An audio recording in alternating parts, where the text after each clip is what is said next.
We are happy to have our next guest in the studio, and he's got a big fight coming up. In fact, Nick was out at an event with him yesterday, UFC 205. It's going to be at the Garden, man, and it's November 12th, so training is in full force. Please welcome the lightweight champion of the UFC, Eddie Alvarez! Hey! To the studio. The champ is here! There you go. How you doing, Eddie? Excellent. Excellent, man. Always happy to be at Preston, Steve. Thanks, brother. We appreciate it. Excellent. Nick said that the events were packed yesterday. Yeah, so we went to Metro PCS, went on the Front Street location, also went on Aramingo Ave location, and I was shocked, man. I was shocked. You never know, because a lot of these are during work hours. Yeah. The second one wasn't, but the first one was, and even during work hours, man, packed out the door. It was incredible. But you carried your own belt in, which I was impressed by. You didn't have any handlers taking your stuff. You know, you got out the car and walked in. And you're like, all right, I'll get it set up. You're still the everyman. No, I'm street, man. I'm from there, so it don't matter where we go. I feel safe. I feel like I can handle myself. Yeah. You don't get afraid when you go out in public that somebody might beat you up or something? No, you know what? I get nervous sometimes when I go out and try to have a drink. If I feel myself getting buzzed a little bit, Yeah. I get nervous that I don't know. Maybe, I know what it's just it is. my own thought in my head. I feel like a guy's gonna like come behind me and hit me and try to make a name off him. Name off. Yeah. himself. I can absolutely see that. Sometimes I get nervous about. Yeah, that. listen, when you become a champ, you've got a bit of a target on you for one reason or another. A target can be, and I mean that not just necessarily somebody taking advantage of you, but I mean, you know, you're in the public eye now. You got a bigger name. You know, I mean, you're still the same person you were, but somebody, if it's not taking advantage of you, might just want to try to mooch off of you or something like Yes, that. You know? That is taking advantage of you, I guess. Yeah. But. From getting physical or just coming up, as you said, sucker punching you because they think maybe they've had one too many and they think they're going to take a crack at it or whatever. Yeah, it's. I think you're right to be leery of it. Well, and then you're going to have to defend yourself. Like that's where the problem's going to come in. I may get in bigger trouble there. Yeah, right. Because you're the lose pro. My stuff, lose my head.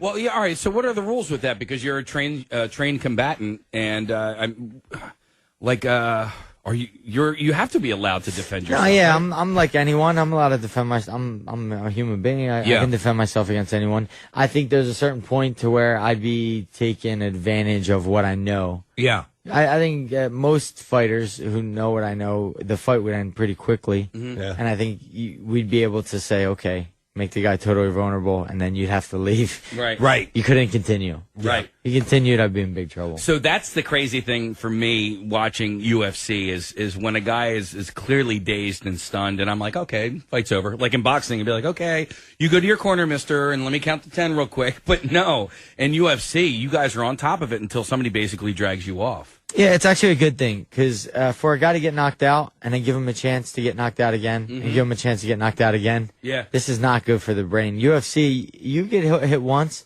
the rest pretty much like, you're done, no more. You know, we don't get a chance to get rid of Interesting, yeah, but that's true. I've been curious about the tapping out as well. If you get somebody to submit, have you ever had somebody in a position where they're submitting and you can't feel them tapping out? You know what I mean? Like, because you're fighting, you're going for it, and they may be tapping and you may not even know it, right? Yeah, I don't wait for the opponent's tap. I wait for the ref to rip me off of him. Okay. So I never go off of my opponent, because there's some guys who yell, he tapped, and then the ref will believe the fighter, and then the fight will be over, and the guy will go, I didn't tap. Yeah. And this happens. So So that's a cheat trick. yeah, basically, yeah. I only wait for the ref signal. So when the ref is tearing me off the guy, then I'm okay with it. Yeah. And it's until then it's full force the whole way, right? I mean, you just don't you don't stop, full on. There's really small margin for error, and against the top guys in the world, it's hard to get them to make a mistake. So when they do, you need to be full on and make sure that you finish the fight. Yeah. So how about Conor McGregor? What about that's the fight Saturday, November 12th, in case you did not know who Eddie's fighting. Yeah, so he's definitely a big name, probably the biggest name you fought in UFC so far. biggest name? Not Biggest best fighter. that's Biggest why I name. said biggest name and not the best fighter. So he is an intention getter and a loud mouth on a lot of levels, and And so, yeah, on the profile end, I agree, Casey. He's got to be. Well, he's like a Chael Sonnen, you know what I mean? So, definitely decent fighters, but they have bigger mouths. So when you talk like that, you really have to go the extra mile to follow that up, or to back that up, I mean. Yeah, the sport needs guys like this, because a lot of fighters, even myself, have been guilty of not connecting with the fans and just concentrating on fighting. And some people want more than fighting.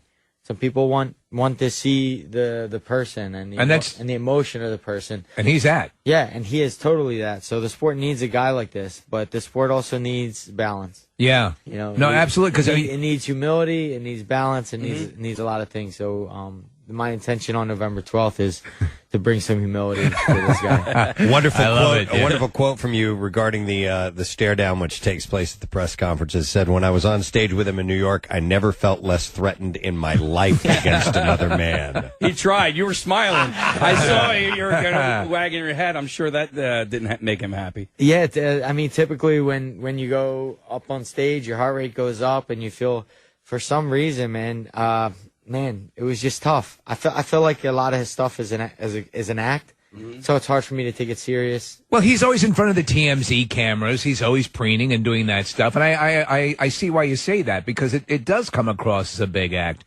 and I think you can, but that's his thing. But you obviously have an early read on him. You've got him figured out. Yeah, as far as the psychological standpoint, when we get inside the cage, then I'll take him serious. When he becomes a threat, when he steps in my space, then that'll be the time I take him serious. But until then, this will all be really fun. How has life changed since you got since you won the championship belt? Everything's first class. I get to fly first class now, and the hotels are suites instead of regular rooms. But I find that people want to give me things. It's true. When you could use them, you don't get the offers. So when I was like broke and needed it, everyone's like, So now I'm doing well, and everyone wants to give me things. What is blowing your mind? What have you been offered, or have you turned down anything? I mean, out of the top of my head, but like tickets to shows. If we're at meals, hey, it's on us, and things like this. It's very nice. There's a time in my life when I really could have used this. Yeah. It doesn't work. It's not fair the way it works out, but you deserved it. But I'm not complaining. Trust me, I'm not complaining. When these big title fights happen, especially in boxing, a big deal is made about the purse and how much money's floating around. And I don't hear as much about it with the UFC. Is the money well known when you're going up? I mean, does everybody know what's at stake?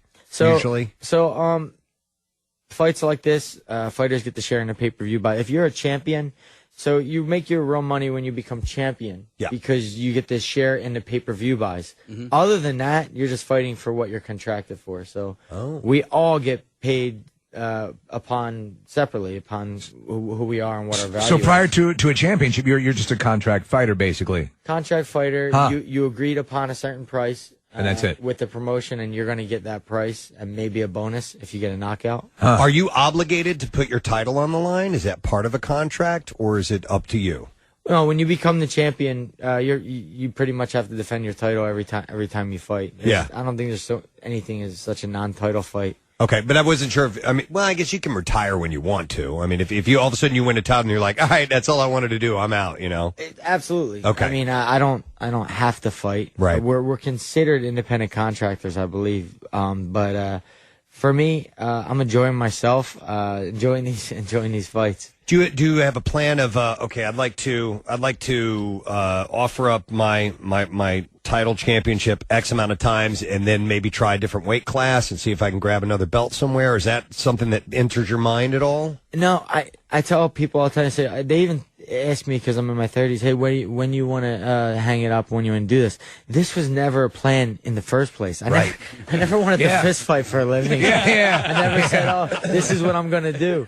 It was something that I just started doing, and I'm like, oh, I kind of enjoy this, and I went with it. So I'm definitely, at 32, not going to start making plans now. I'm enjoying myself, and I look at this as an opportunity, not a career. Yeah. So I'm enjoying the opportunity and taking advantage of it. It was funny yesterday because there were some guys coming up to you that I guess had known you for a while and or knew you back in the day on the playground, and it was like, in my mind, it was a typical Philly interaction. They were like just started right off, not even, hey, how you doing? It just went right into the busting of the balls, And I was just like, those are Philly guys having fun with a guy who could probably kill them. But I mean, you just, it was cool to see you just being a regular dude, and especially, making Philly proud. I thought that was really neat. And then there were some kids that came up to say hi, too, which was awesome. Yeah, man. It's not important not to lose your head. We're not curing cancer, man. We're fist fighting. I've been doing this since I was younger. I'm not doing anything to serve the world. So I don't want this big accolade. When I'm done this, I'll be a guy just like I'm a guy now. And hopefully I could make my life comfortable for my wife and kids, but yeah. I'm pretty sure I know who I am, and I'm not going to lose my head doing this. You told us on the many times that you've come by here, what a scrapper you were as a kid and before you started formally training and all that stuff. Anybody you look at like that you got in neighborhood scraps with that maybe they should have pursued fighting as well, if they showed a little talent? Yeah, I have friends who I wrestled with at North Catholic. Guys like Bobby Dempsey and Teddy Murphy and Donnie Campbell. These are guys that I wrestled with in school who I've been in street fights with, who I've seen do really good. Yeah. and during my journey of fighting, I said, hey, man, always like put out my hand and said, why don't you just come train, give it a shot, But it's a special kind of sport. It's not for everyone, and it takes a lot of humility to put yourself in a vulnerable situation where you can get knocked out in front of millions of people. Sure. You need to let your ego go and say, I really love this, and I want to give it a shot. You're just laying it bare.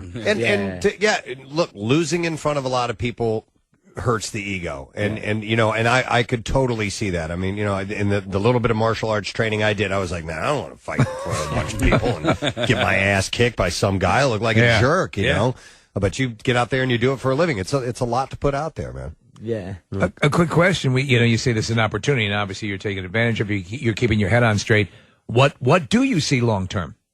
I enjoy other things just besides fighting. I invest in real estate. I love homes. I love going in homes. I love rehabbing and making them new. I love things like that. So, but I want to kind of wear a suit when I wake up in the morning. Dude, I wake imagine up, That's funny. That's my nightmare. Yeah, I wake up, I wipe car in my eyes, I put on some maybe sometimes it's what I wore yesterday, and I go and train.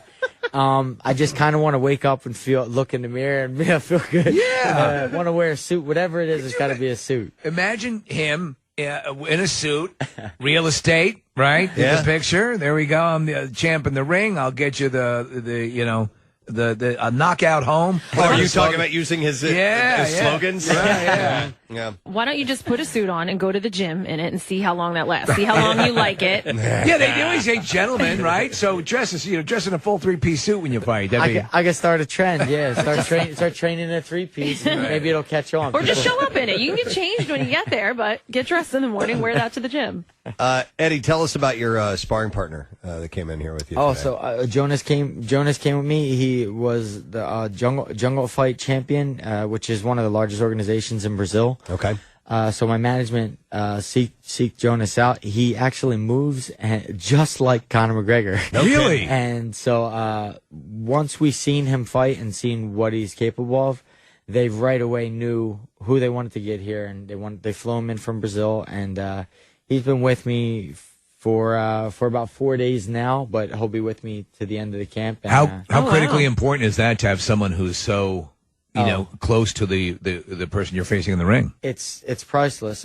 Not only because of the way he moves, but his feedback and is the most important. What he's able to tell me, what he's comfortable with and what he's uncomfortable with, because it's the same things that Conor McGregor would be comfortable with and uncomfortable with. Interesting. What level do you take it to in sparring at this point? Are you going 100%, or you notch it down a bit to make sure there's no injuries and things like that? We're fighting. You're full on out fighting. Most of us are fighting. Frankie Egerdahl is also fighting. I believe Marlon Reyes. A lot of our guys are fighting right now. But look, things happen in there. Yeah. I've been knocked out in sparring. I've been injured. This is not personal. Yeah. No. You're like, what? Are you like, oh, sorry, man, I knocked you out? No. Most of the time when something like that happens, it's I made a mistake. So like when I ever got hurt in training, it was something I did wrong. So I don't. It's never really a thing. You just kind of go, oh, good shot, good shot, man, and then we move on and keep going. You know, it's that way you perceive it that will keep you successful, because it's no, this is my business. This is what I do. You know, and you're not going in there as a hothead, which has been an accusation or a criticism of Conor that's often leveled against him, that he is that hothead. Yeah, and that could definitely work against you. Fighters need to find small amount of light in a very dark room. That's our job. So because there's a lot of lonely, terrible situations, so we need to find that light somewhere. Yeah. I could see you getting more mad at yourself than your opponent when you're sparring. You know, when you make mistakes or you get knocked out or something like that. And you go, damn it, I should have known better. You know what I mean? Yeah. I got head kicked maybe a couple weeks before a championship fight, and I had to take off sparring completely because I wasn't right. Oh man! But it's just something we roll with. Are you the title match on the 12th? Yeah, we're the main event. You're the main event, so you guys probably start after 11, closer to midnight. Yeah, like that? we'll be fighting around midnight. Okay, so that's wild. So how does that affect your training? Do you train later in the day now? Because when you watch Rocky, he gets up at dawn and he's running at 5 o'clock in the morning. But I know it's 5 p.m. but but the reality is, don't you want to get your body more used to acclimate? Yeah, to the later hours. So I have 4 children, so we have a school schedule and things like that. So I do most of my training during the daytime and try to accommodate making soccer practices and things like that. Jesus, that's a lot. As the fight nears, I will put the fight priority 100%, and then it's known that we need to focus on the fight now. Madison Square Garden, big building, a lot of history to it. Does that have any play at all in the fight? I mean, do it in an alley in Philadelphia. I could care less. It doesn't matter. That's what I figured. Yeah. So can you get me ringside seats or anything like that? Casey wants to be the card girl. I think ringside are going for about $52,000. Is that crazy, man? Seriously? Yeah, I'm serious. What celebs do you see often ringside? I believe Madison Square Garden, you're going to have, you're going to have the top, right? If Beyonce and Jay-Z and P. Diddy, if they're all home and they're in their home, they're probably going to pop by. I got an email from Matt LeBlanc's manager asking me for some tickets. Yeah. Wow. I got the guy Joey from Friends. Yeah. I'm a huge fan of Friends. I love it. He's got a new show. I went, I said, how you doing? I said, hey, I can't get you tickets, man. We're not friends. But no pun intended, but I apologize. 52 grand. Wow. Hey, speaking of tickets, you were you guys able to get to the Steven Tyler show? You said your wife is a huge No, I haven't. No, because he already came to town. He did that country thing the last time you were here. We weren't so interested in the country thing. Yeah. Okay.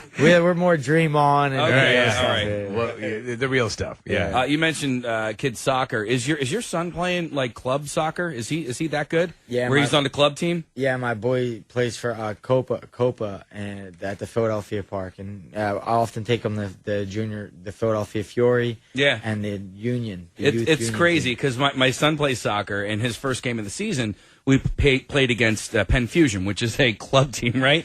I didn't know this. I'm just watching, right? And as it's 10-0, I'm like, man, these guys are.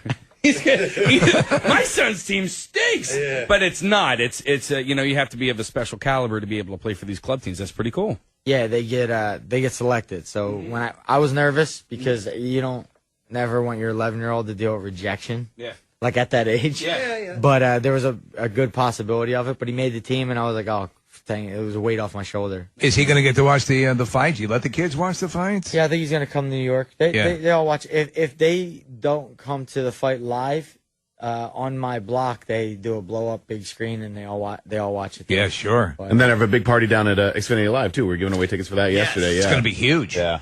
Yeah, and in fact, what are the details on that? Yeah, November 12th, Metro PCS VIP watch party is coming up at Xfinity Live, which is going to be really cool. I watched the fight there once. I watched Pacquiao. Oh, that's right. Mayweather. Yeah. And it's a great place to watch a fight. I mean, obviously, we've been there a million times. Yeah, it's really fun. So if you get a chance, I recommend going there to watch. If you can't make it to the Garden and don't have a spare $52,000, head down to Xfinity Or Live. you're Matt LeBlanc. Right. Yeah. Nice. All right, man. Well, cool. Well, good luck to you Saturday, November 12th at the Garden, and we're just really proud of you, man, being from this area. Yeah, know? man. Thank you guys. And I want to thank everybody who came out to the event yesterday at Metro PCS. The support was incredible, and they had good pretzels too, right? Did you have a soft pretzel? No, I didn't. But they smelled delicious. Man's training. Yeah. I had yours. Yeah, thank you to everyone. And if you guys, if